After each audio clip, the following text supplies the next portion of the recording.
Tak lengkap rasanya jika perayaan Tahun Baru Cina atau Imlek tanpa kehadiran kue yang satu ini. Bentuknya kenyal, bulat, dan juga rasanya yang manis selalu menjadi buruan warga Tionghoa di kota dan Kabupaten Sukabumi, Jawa Barat.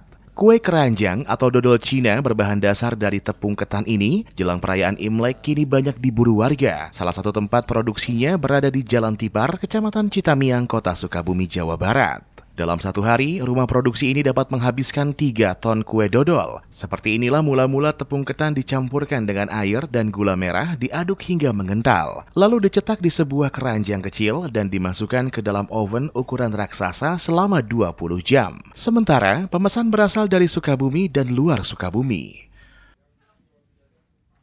Untuk tahun ini produksi mulai stabil ya dibanding tahun sebelumnya.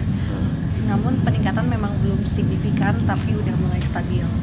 Di kisaran per hari itu bisa sampai 3 ton. Pemasaran kita masih sama kayak tahun-tahun lalu. Kita juga ada dari luar daerah, luar kota seperti Tangerang, Jakarta, Bandung, Bogor, kota tetangga juga Cianjur. Salah satu pembeli mengaku kue keranjang dibeli untuk dibagi-bagikan kepada sanak saudara saat perayaan Imlek. Ia membeli sebanyak 5 kilo. Selain untuk dibagikan, kadang dijual melalui aplikasi online. Kemarin berapa ya? 5 kiloan lebih. Biasanya kita jual online. Kalau misalkan luar kota, biasanya kita belum termasuk ongkir harganya. Itu dijual juga ya? Ya, kalau daerah Sukabumi biasanya kita nggak ngambil ongkir.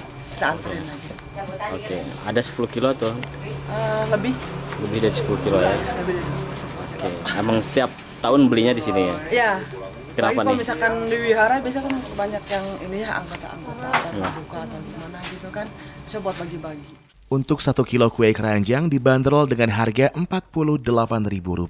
Kini pengrajin kue keranjang sudah mulai bangkit kembali dari pandemi dan mengalami omset hingga 50% dibandingkan tahun lalu. Dari Kota Sukabumi, Iqbal Bakar melaporkan.